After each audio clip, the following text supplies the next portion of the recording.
que não vai ser fácil, acho que para nenhum time conseguir, por mais que o Fortaleza não viva um bom momento, acho que é outro, né? Vamos falar agora do fim do ciclo do Vojvoda, não faria sentido, Fortaleza tem um bom elenco, Fortaleza tem um bom treinador, hoje teve a chance de empatar no finalzinho e o Everton acaba pegando o pênalti, então eu acho que o Fortaleza vai sair dessa e por isso é outra vitória muito grande do Palmeiras, né? Que se junta a vitória do Internacional e o Corinthians. Com uma tabela feita assim no capricho. Pois é, Porto Alegre e Fortaleza, 2 jogos fora de casa, na sequência... Quase que a maior viagem que você pode fazer. Não, o que tem de pior aí? E depois tem La Paz. La Paz, sim. Pra terminar, no meio da semana em La Paz.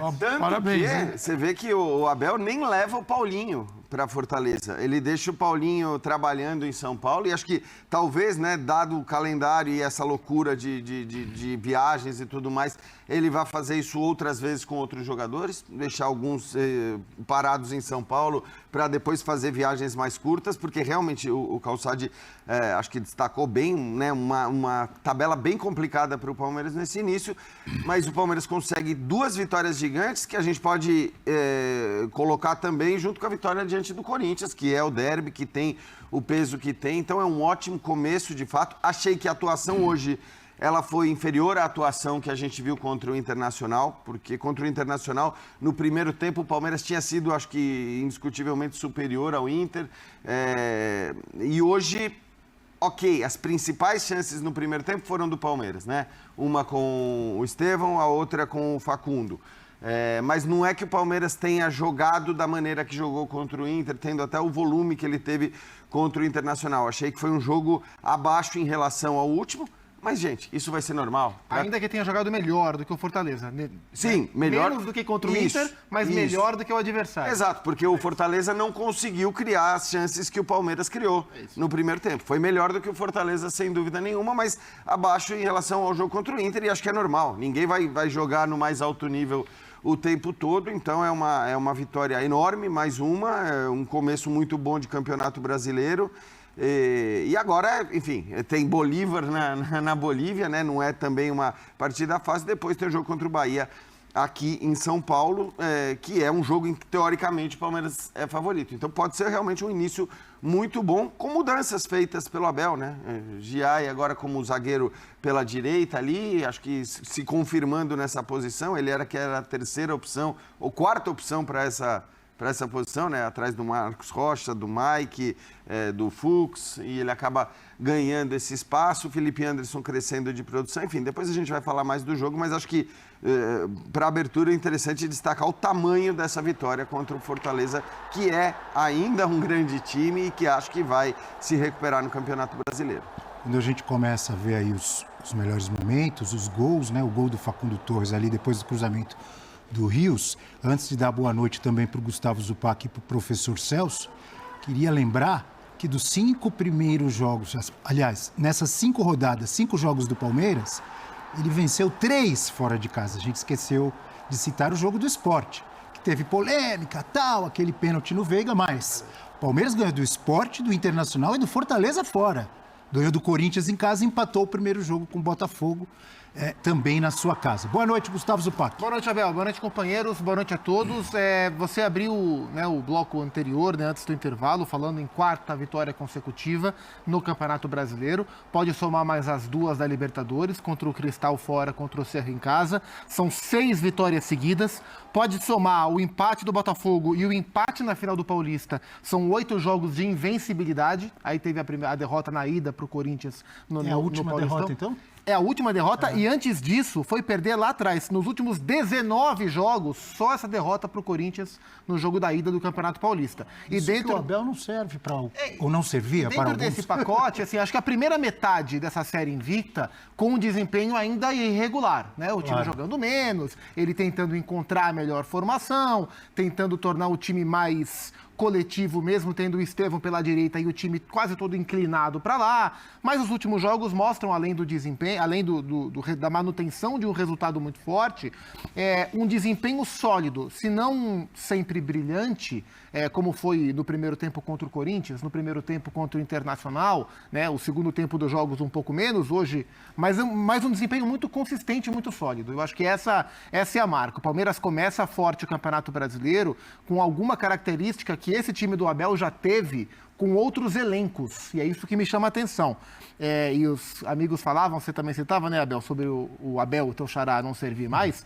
Também sumiu a turma que falava que a diretoria do Palmeiras era inoperante, porque o elenco não era bom, a diretoria não trabalhava. A diretoria que na janela do ano passado, das duas últimas janelas, na do meio do ano, trouxe Felipe Anderson, Maurício e Giai, 3 jogadores agora importantes, e nesse ano trouxe Paulinho, que vai ser importante, Facundo está sendo importante, Emiliano Martins está sendo importante, o Mikael está sendo titular, o Evangelista é um cara que vai jogar, o Vitor Roque hoje ficou no banco, é importante. Maurício está no banco. O Fux, que também está no banco, boa parte desses reforços. Ainda tem mais de 10 nomes. E ainda tem o Veiga para recuperar. São 11, dos quais pelo menos 8 deles o Palmeiras comprou. O elenco começou a ser reformulado na temporada passada e continua a ser reformulado na atual temporada. Se é inoperante quem contrata 11 jogadores, dos quais pelo menos 9 estão jogando em 2 janelas, eu queria saber quem é operante. Professor Celso Zelt, boa noite, professor. Boa noite, Abel, boa noite, companheiros, todas e todas que nos assistem. E você ainda não deu o preço, que era uma outra cobrança do torcedor, e agora não tem mais cobrança sobre isso, né? Eu diria que aquele Palmeiras voltou reconstruído. O Abel, não é nem um problema de nomes, é um problema de setores. O ataque do Palmeiras, por exemplo, foi totalmente reconstruído quando você compara com os times do Abel de outros tempos. É um time que está funcionando, por exemplo, seu Rafael Veiga, ninguém mais lembra que o Veiga não tá jogando, e com jogadores, é aquele tempo de maturação do trabalho do Abel, né? Isso já havia acontecido em outros tempos, com outros criticados de outras eras. Lembra do Zé Rafael? Quanta corneta em cima do Zé Rafael, para ficar só em um nome que o Abel conseguiu ali com tempo e maturação de trabalho. A gente fala muito dessa questão de cirandas de técnicos, eu até brinco com o Abel, que eu digo que trabalho que não mostra resultado tem que mudar. É como uma obra em construção. Com o Abel isso não acontece. O Palmeiras voltou não só nos resultados, mas voltou na consistência. É certo, eu concordo, não é a mesma consistência em todos os jogos, como não é a de ninguém. Tivemos ontem o caso do Flamengo, que vinha de um jogo maravilhoso contra o Juventude e não consegue repetir contra o Vasco. Outro dia também perdeu na Libertadores, por exemplo, o Flamengo. Tropeçar, todo mundo tropeça. Não, o calendário que a gente sempre fala, isso é normal, mas mesmo essa oscilação do Palmeiras nunca é abaixo do nível aceitável. Hoje eu acho que foi um nível bastante aceitável. E alguns indícios da força que o Palmeiras mostrava em outros tempos, aquele gol no final do primeiro tempo, de um primeiro tempo que não foi de grandes chances, mas o Palmeiras foi superior, o próprio susto no fim desse segundo tempo, com o pênalti defendido pelo o Everton, não é por acaso. Essas coisas não são por acaso, né? O jeito que o Abel também consegue reagir a atitudes do técnico adversário. Hoje o Vojvoda, quando ele troca o Davi Luiz para colocar o Lucero, essa alteração já diz tudo o que vai acontecer, né? Ele passa a ter 2 homens lá, o Abel responde imediatamente com um zagueiro a mais, aliás, ele já ia responder. Então está lembrando o Palmeiras consistente de outros tempos, só que com outros atores. Dá-se o luxo, por exemplo, de ter entrado hoje sem o nosso Tigrinho. Isso poderia dar algum barulho se tivesse Entrou depois, errado, né? Aquela turma que a gente falou aí, ia começar a falar, tantos milhões para ficar no banco. O Abel, mais uma vez, mostra um trabalho muito consistente e agora a capacidade de reconstrução, né?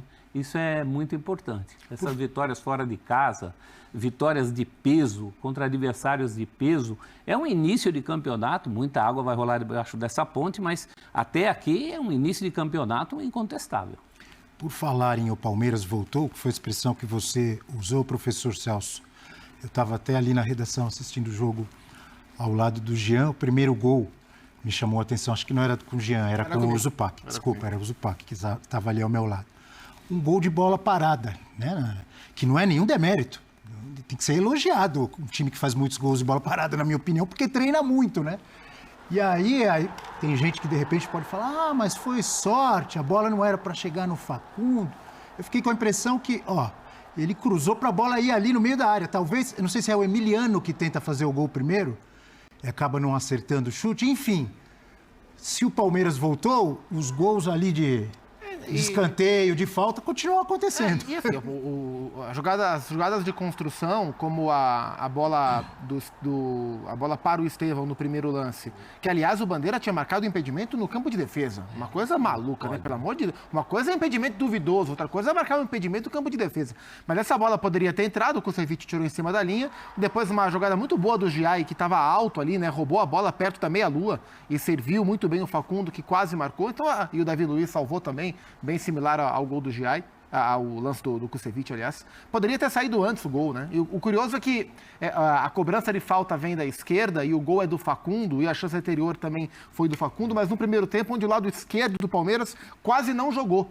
O Palmeiras teve no primeiro tempo os seus melhores instantes, quando o Estevão vinha do meio para a direita para encontrar o Felipe Anderson, com o apoio do Rios, né? Quando esses três se encontravam, por ali o Palmeiras conseguia fazer superioridade e travar o jogo do Fortaleza e por ali desenvolver. Pela esquerda, o Palmeiras jogou pouco no primeiro tempo, o Pequerez passou pouco, o Facundo está sempre vindo um pouco mais para dentro também, mas o primeiro gol saiu por lá. E aí, no segundo tempo, o Fortaleza, que é um time que tem ficado desconfortável quando ele tem que ter a bola. Fortaleza do Vojvoda se transformou.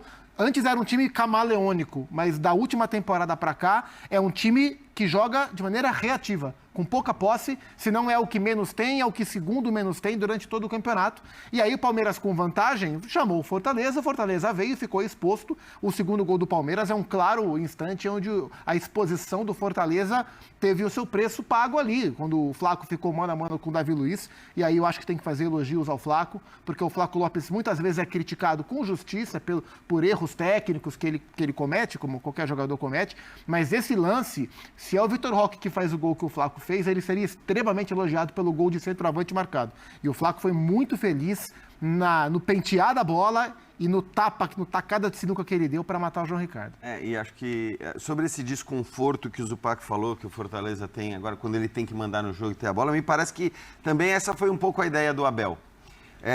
Eu não sei se o Palmeiras deste ano vai lembrar muito mais o Palmeiras de 2020 e 2021, ou se ele pretende, ambiciona lembrar o Palmeiras de 2022 em algum momento. Para quem não lembra, o de 2020 era um time muito reativo, né, que explorava ali os contra-ataques, transições rápidas, e o de 22 não.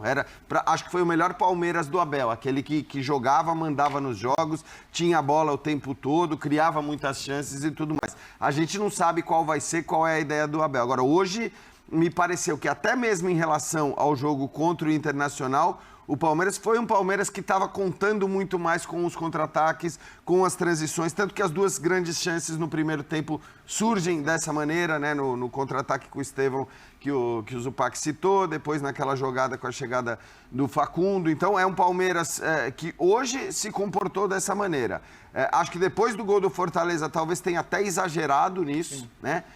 Mas aí é uma coisa que a gente vê acontecer o tempo todo, né? Mesmo times que se defendem muito bem, em alguns momentos, em algumas situações, quem assistiu o Internacional e Bayern de Munique essa semana viu a equipe da Inter, que é uma equipe que se fecha muito bem, se fechar demais, né? No momento em que ela tinha o resultado contra o Bayern. O próprio Sansão hoje, clássico, né? O próprio Sansão, o São Paulo no segundo tempo, né? A gente vai falar do jogo, o São Paulo no segundo tempo também dá mais espaço para o Por isso que é sempre importante sair E o Abel bateu muito nessa tecla na pré-eleição antes do jogo contra o Corinthians. Precisamos fazer o primeiro gol. E não perder os gols que ele se incomodava de perder. Você controla a narrativa do jogo, né? E o Palmeiras com esses jogadores, hoje não tinha o Vitor Roque, acho que o Flaco é menos adequado para esse tipo de jogo, embora tenha feito um belo gol dessa maneira, o segundo gol, mas o Vitor Roque tem mais a ver com esse tipo de jogo. Então com o Estevão e Vitor Roque, talvez essa passe a ser realmente a ideia do Abel, né? Sem o Veiga não está jogando. Mas olha isso, né? O Veiga não jogou, o Maurício não jogou, o Vitor Roque não jogou, quer dizer, entrou no segundo tempo, o Paulinho não jogou. Então a gente está falando de um Palmeiras que é muito forte, que hoje tem, talvez o Abel tenha talvez o seu melhor elenco à disposição. Eu acho que ele podia, em outras temporadas, reclamar de uma outra coisa, uma outra contratação que não tinha sido feita.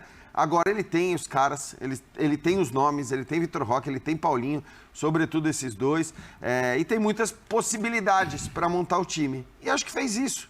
Acho que é importante também destacar isso, nessa loucura que existe acabou o ciclo do Abel.